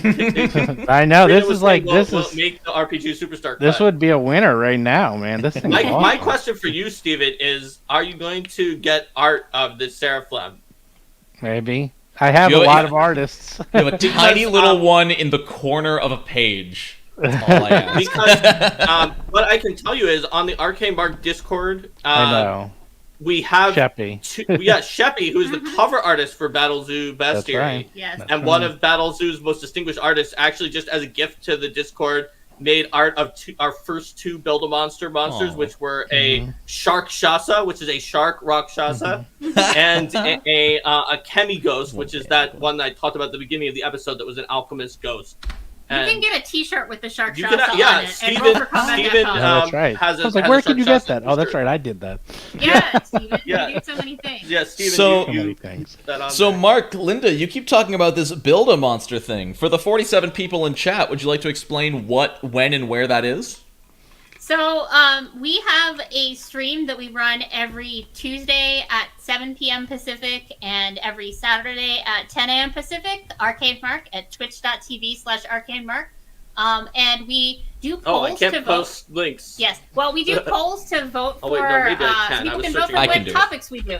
And one of our regular things that people can vote for is our workshop episodes. So we sometimes do build a monster, build an NPC. We've done build a settlement. We've done like build a nation. We've done all kinds of workshops that are like this, where folks work together and can suggest all sorts of ideas, and in the end, we come out with something cool. Yep, but we don't have any Build a Monster workshops coming up soon, but we have the results of like 6 or so Build a Monsters and some Build a NPCs. Yes. And that's on our Discord, which is, I didn't turn it into a link, but it's tiny.cc/arcanemark, and has a channel, workshops, and pinned in that channel are the results of and it's got the art from Sheppy, yes, which is fantastic. So like what we created last time, we had a living topiary monster. Then before that, we had a 19th level Crown of Rulership item because people wanted to build an Apex item. Yep. About taking over the world. Then before that, we had a build an NPC, Landar, the Nyctera numerologist. Like, we build all sorts of stuff. Yep. That's so cool. And but you guys had more ideas because there were like about twice as many people watching as usually watch our workshops, so we had twice as many ideas. So I think it was in some ways even cooler to have so many different ideas to come in for the Seraphim. Oh, a Seraphim lineage for Asumar? Yeah, you could. Because there's already an angel lineage, but that might not cover every angel, right? So yeah, I mean, especially like, a Seraphim I don't think is going to be covered under the usual angelic choir. You know what? You're trying to have an angelic choir and a Seraphim rolls up and is like... Anybody here could write a Seraphim lineage and put it on Pathfinder Infinite. Yeah. Honestly, I'm just saying the ranged attack deflection as like a level 17 heritage feat would kind of be hilarious. Yeah, I mean, it's actually pretty similar to like the mirror shield deflection ability that shields have. So I could see it. It would probably, the PC version might work on a critical failure instead, because compared to a monster where the PCs are focusing it down, but then it's gone, PCs are going to get missed like hundreds of times. Yes. But yeah, you could absolutely put a version of it into a so PC either that easily. or making it like so, or putting in some like once per day, yada yada yada type stuff could be another absolutely. thing. Yeah. Oh yeah, and Andrew Cheever says it could be like the Galoma ancestry where you can spend an action to open up a bunch of eyes and get all around vision for a while. Yeah, absolutely. Yes. What Andrew Cheever said in chat is a really, really important point. I know we're talking about ancestries now, but this is true for monsters too. And you saw what happened when Nonats described the rush attack and we almost turned it into Trample. We didn't in the end. Steven was doing this just right, which it's also something programmers do in real life. Don't reinvent the wheel. So if you realize that there's something else that does what you want to do, or something similar to what you want to do, you can use that as a launching point, and that will help you in designing things. There's no need to go out and make something that is an entirely new thing that is like almost exactly the same as Trample. We made something that was pretty different than Trample, so we did make our own new thing. But if you have something that's 90% the same as Trample, you can just say it's Trample and then put a sentence about how it's different than Trample. That is so important. Yeah, like I said, when I've homebrewed monsters, when I've homebrewed all that stuff, I don't think I've ever created a completely unique ability from the ground up. I'll always, I'll mix abilities or I'll change the wording and whatnot and make it unique. But I've always lived by a saying. It's by some artist long time ago. He's probably dead now. But it's good artists borrow and great artists steal. And so I always steal something and tweak it enough so that it's original. It's its own thing. But I didn't come up, 80% of it was already written. And that just, it streamlines the design process, and it can open yourself to new ways of thinking. Analyzing things that have already been made helps you think about new ways to make things. And that's, I was going to say, there's that's a mention something in chat about that being a good way to check the power level too. Comparing the power level of your abilities to other things at that level, looking at spells too.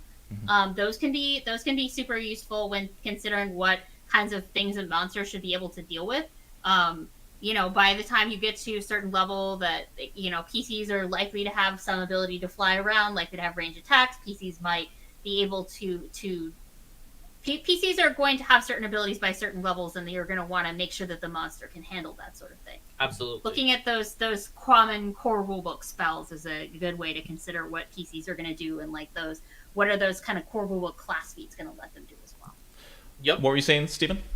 No, I was just going to say is that one thing you want to do is make sure you learn all the core abilities, that monsters and creature abilities, because like one example is when I actually submitted a monster for Paizo, and I got back the notes because I put in an aquatic ambush, and it was Ron Lundeen who was like, that is great because we never see monsters with aquatic ambush, and that people forget aquatic ambush the most. They forget it all the time, and that's like a perfect example that does a lot, and you just have to put in 2 words. That's it, and it does a lot of cool things. And there are abilities in there that people forget about all the time, like you said, open or aquatic ambush, or there are strange abilities. And big fan of that will also make you stand out in judging and voting. Is that if you put something in that's not just unique but works with the creature. It's like aquatic ambush, but it lives in fire. I'm like, well, that doesn't really work, So something like that. But that make sure you go through and you learn all the abilities that creatures can have. It's also worth considering. Go ahead. It's also worth considering sources too. Like, it's not just that you wouldn't want to have like a million spells just so that you don't want a million spells to go through. Like, you wouldn't want to be like, this is a monster and it has 1 spell from Secrets of Magic and 1 spell from the Advanced Player's Guide and 1 spell people. You don't want people to have to bring out their entire library to research and look things up. So I think the rule is small number of sources. There's like the unofficial rule is. I mean, you guys probably know the official rule. The unofficial rule I'm aware of is that you can only really use one other source other than the core rules if you're going to use another. If you're going to use another book or like a strange ability or strange spell, but you can't use more than one. At Paizo, we kind of consider the core rulebook, the Game Mastery Guide, the Bestiary, and Advanced Player's Guide to kind of be the 4 table legs of the core of the game. Right. So Correct. we generally would have to really have a reason if we wanted to get more than one book beyond that, I would think. I'm sure it could be allowed if you had to, but I think there's a lot of ways to avoid it within the same monster. A question that I definitely...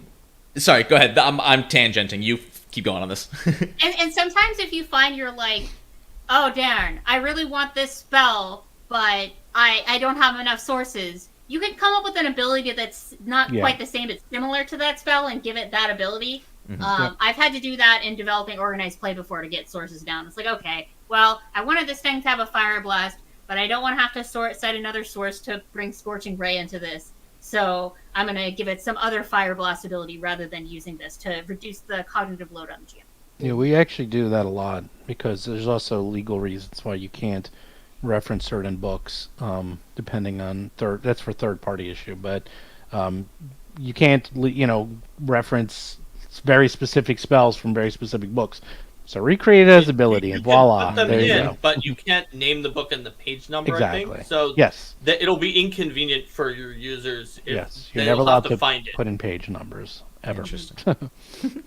So we'll call this a final question, because I think we're pretty much reaching a wrap-up here. But one question that I know I've been wondering, and I'm sure some people here are wondering, if they plan to enter RPG Superstar, how much do you look at their ability to replicate official wording? If someone is describing an ability that, grants a circumstance bonus to a strike, yada, yada, yada, does it matter as much to y'all if their wording is exactly as it should be in the final product?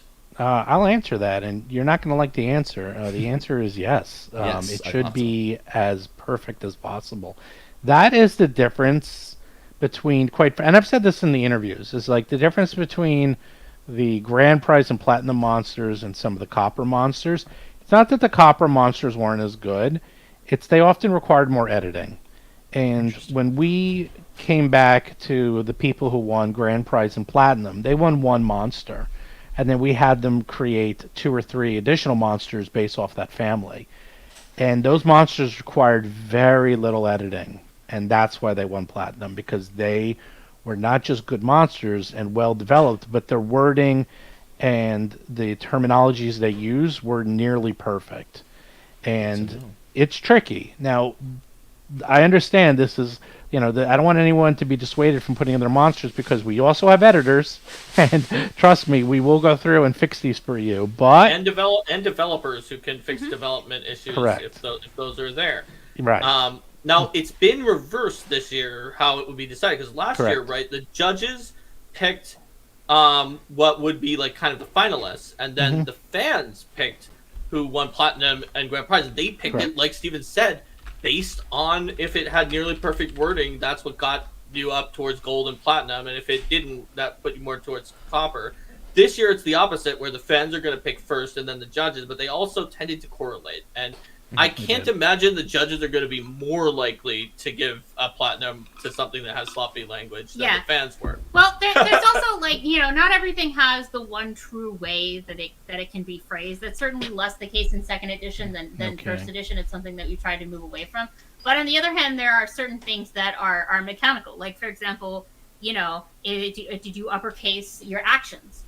Did you uppercase strike? Did you put things in the right sections? Did you say did you say, like, did you call it knowledge arcana?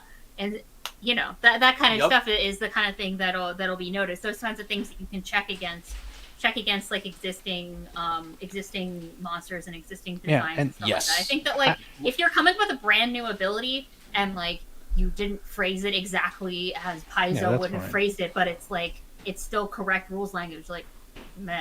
Yeah, like, the amount that small differences are going to matter is small. Like, for instance, in our Seraphim, Angelic Messenger, the spell has capital A and M, which it wouldn't need to have. Whereas language, the aura would generally be in the second block with the defenses, because it's kind of a defensive aura. Stop being so mean to know that. He did as good. He had a lot of pressure. Yeah, hold on. I was starting by saying there are a lot of small things like that, but I don't think that the fans or the judges would ding that by very much, because it's not substantive, right? The developer could go in and fix that in like 10 seconds.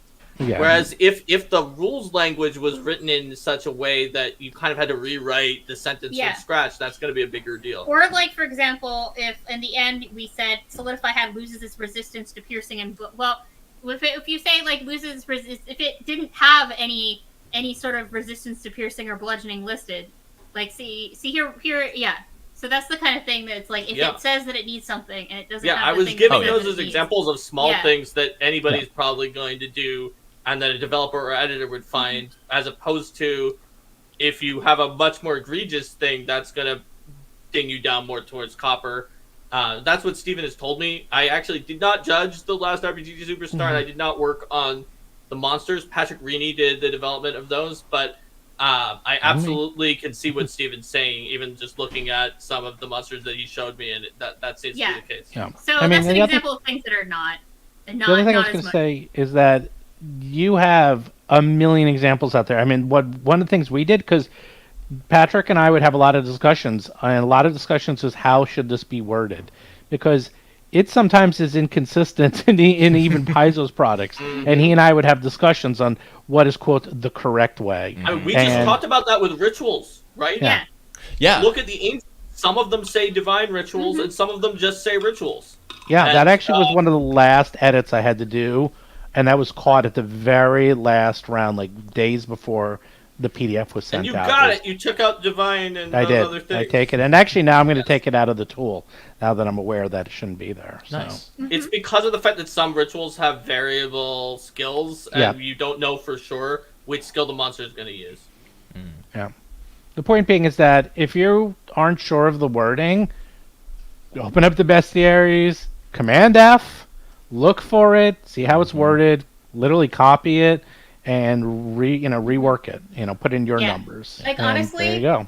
I'm not like, if somebody says points of damage instead of saying damage, like that's it's wrong, but it's wrong, but like it's not. It was right in Pathfinder First But Edition. it's not like a big deal, right? When I'm considering these kinds of things. Whereas if you have an ability that's like, this is a 5-action activity, then I'm going to be like, okay. And I'll warn everyone that the place you want to cross-reference, double-check the entire time you're listing it, if you're not used to it, is making a prepared caster monster. You need to list specific spells, how many of each spell, and it is a nightmare to write down a prepared spellcaster monster. I highly disrecommend you to enter one, because everything Nonat said is completely correct. And you have a further thing that you might be judged on by the professional judges, and maybe the fan judges too, which is that all of your spell choices are under a microscope. Because did you pick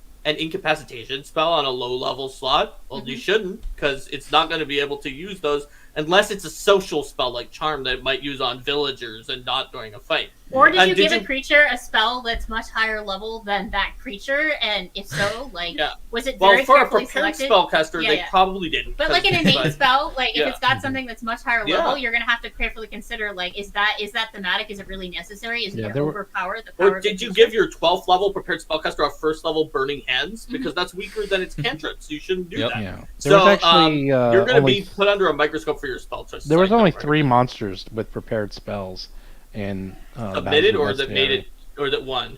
Yeah, the only reason I know that is because prepared spellcasters don't get any abilities in monster parts, so I knew every one of those. So there you go. So you're saying only 3 winners out of over 100 that were prepared spellcasters. Had prepared, but they also made sense because they were like living libraries, things like that. That literally was a library of spells.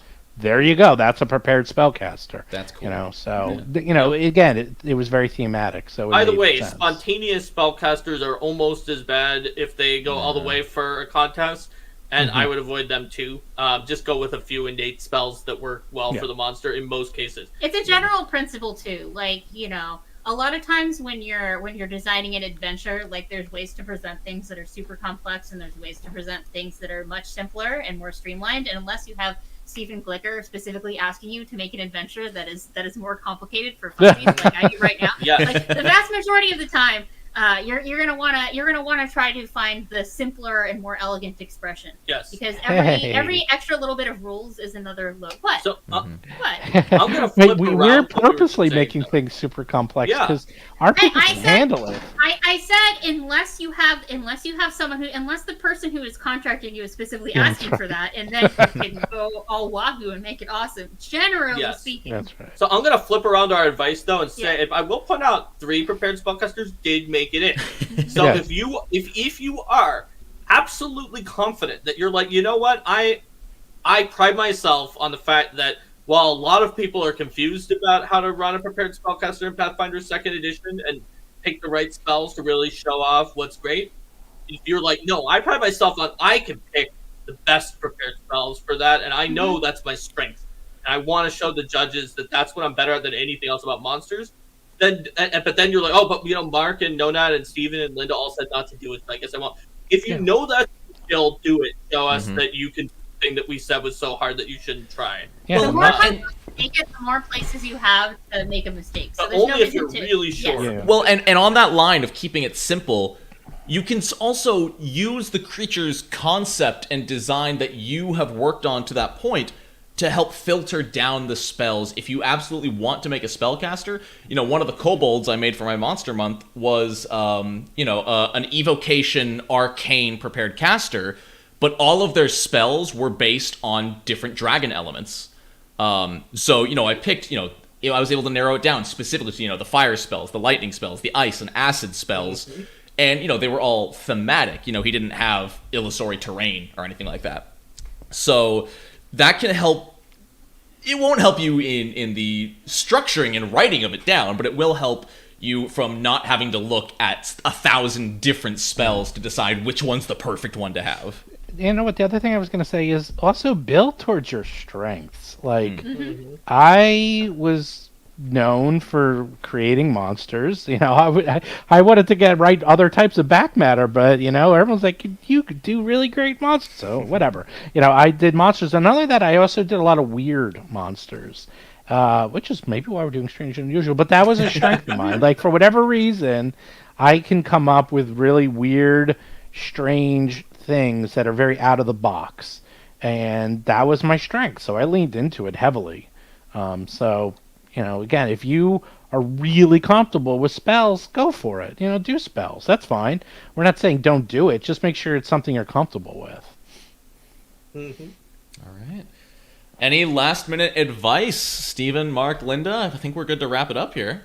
Last-minute advice. Have fun. Monster have building is really a chance to, whether it's for this contest or for anything else, it's really a chance to put your own mark on the game and to come up with something that is fun and interesting. Yeah, and having fun is not just important to improve your mood.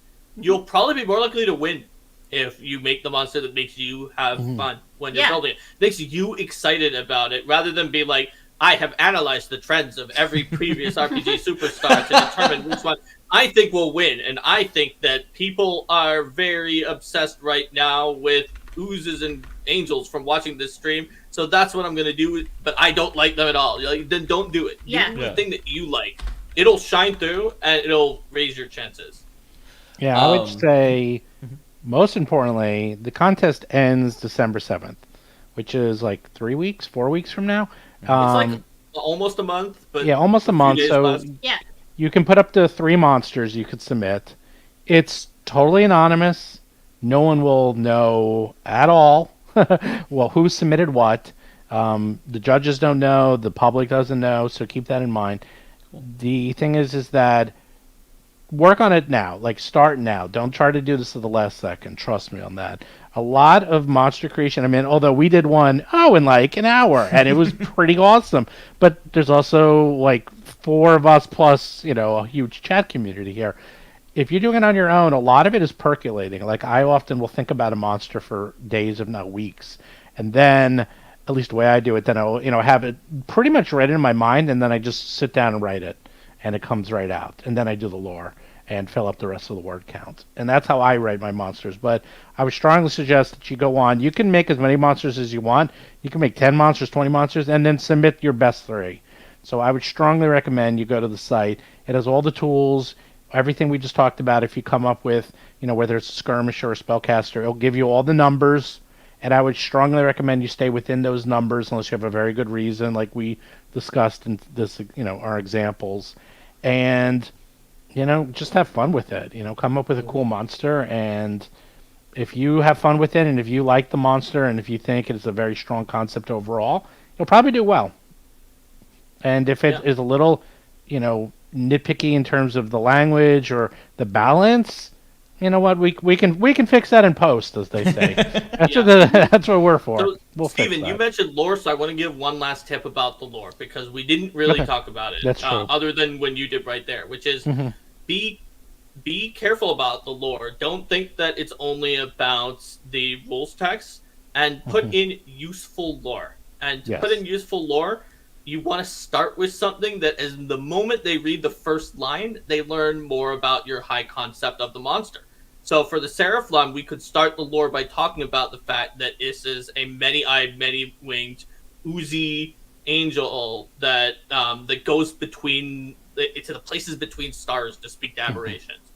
Because a lot of times lore might start with something that's like, this creature is 10 feet tall and weighs 300 pounds, or even be like, in the ancient Thessalonian times, moon lords once had laboratories where they studied the stars. In one of those laboratories, they looked into a telescope where they saw an angel with many wings, and it's like, people don't really know where Seraphons came from. Some scholars say this, some scholars say that. But you can say that, but don't put it first. Yeah, having an idea, sort of giving an idea in the lore of what the creature is like, and also letting the lore suggest where your PCs are gonna find this creature. Is it like somebody that the PCs are likely to fight because it's an aggressive and territorial beast that's defending its area? Is it something that, how does this creature live its day-to-day life? And, does it have something unique about its treasure or what its aims are likely to be? Oh, Diva Dragon suggests that someone was sneezed and someone was like, God bless you or something like that, and blessed the sneeze, and that's how you got your flip. Something, the last question I have, being for a third-party thing, are people allowed to reference Galarian and official? No, that's what I thought. It'll get stripped out. Nope. Okay, so it won't disqualify you. No, actually, it will this time. This time it will. I'll tell you why. Because it ended up being so difficult for us to find every single one of these references. It was so difficult that we just made it a new rule, and because we're not allowed to include it. So it's just easier just to say you can't. And to be honest... That makes sense. Wait, that's actually really good because you'll crowdsource the disqualification when fans vote it down when they see that it broke the rule. Yeah. I mean, if people have asked me what is and what isn't, you can come into the Discord, and if you could ask us, and we'll tell you exactly what... I mean, off the top of my head, obviously any god specific to Galarian. Proper names, right? Mostly. Yeah, proper names. Some monsters, like Aberrations, I believe, or however you pronounce them. Aboleths. Aboleths, yeah, Aboleths. I think those are in the OGL.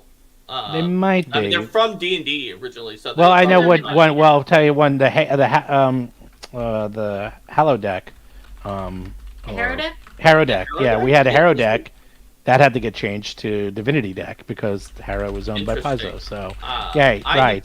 That was because I saw the term Harrow referred to in some OGL projects back in PF1. So that's different than what they've done. In the we just had to be careful and we just took it out, and then even some languages we had to take out. So. Wow. We just made it. Don't do it. It's easy to not do it. Trust me. It is. That's what I was about to say. Is if you put found in the Mwangi Expanse, just replace it with found in the Deep Jungle. Exactly. It's as simple as that. Found in a nation haunted by undead and heaviness, or like love. A lot of the times, people can infer found in a demon-shattered wasteland, or it's not the Dark Tapestry; it's Beyond the Stars. But the problem with the Stars, not only was the Harrow deck, I had to redo the Harrow deck. I had to redo the lore. I had to redo the art, and that's why I'm not doing it, because the art was literally a cursed Harrow deck using the art from the deck, and it looked awesome. So the art definitely Right. The art definitely had to be redone. That's very clear, because that if it looks exactly like the Herodic art, that's product identity. The name has sometimes been a lot in the past, but better to be safe than sorry. through the adventure card game. But yeah, generally just don't with the proper nouns. And other things. But just don't with the proper nouns and you'll be fine. Cool. All right. Any other tips for anybody? Nope.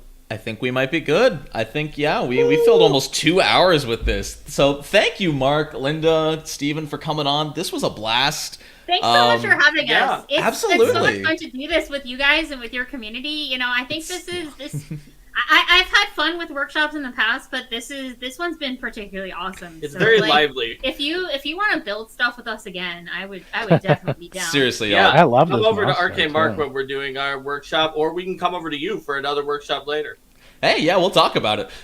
Steven, we already had them plug. Where can people find you and what you're working on? Oh, too many places. I mean, if you want to pre-order, Battlezoo Best Series out. So just go to battlezoo.com. You order it, you get it. And there you go. And you can start using the monster part system. You can start using the monsters. You can start using new archetypes. You can use the items. It's all done. Put that in the Dragon book, as soon as Mark finishes it and I lay it out and goes through some proofreading, we will have that done. But that's probably not going to be done until early next year at this point.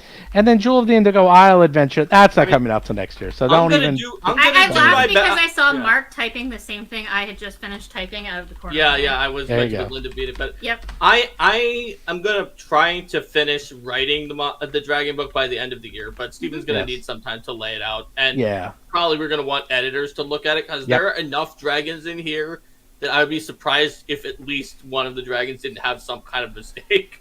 And I have a secret. This is don't tell anyone. This is a weird secret. So remember I said there's going to be a secret 45th dragon, and we'll hopefully 45th, 45th, and we'll hopefully try to get a celebrity.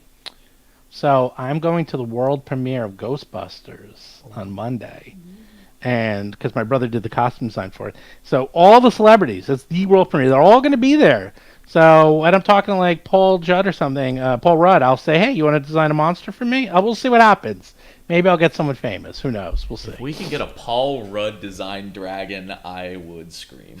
Well, I'm going to ask them. I'll ask them while I'm there. See who Steven gets. Steven, be the bridge we need. You'd be surprised. There's a lot of Hollywood people play D&D. Oh yeah, and Pathfinder, a lot. Coming from a theater background, actors like playing pretend. What? I think there was a picture of a news anchor that was in their home because it was during COVID, and someone spied a Pathfinder core rulebook on their bookshelf in the back. Dang, that's awesome. All right, I gotta wrap it up and get to bed and get some work done. But thank you guys so much for joining. Thank you everyone in the audience for watching. If you're watching this in the future on a VOD, thank you for getting all the way through it. That's really impressive. I appreciate the watch time. But I doubt this will be the last you see of these three people on this channel. So thank you guys so much for watching. I'm gonna go take an ibuprofen because I've got a pounding headache for some reason and I don't know why. All right, have a great night, y'all. Bye. And the stream button is right there. You did.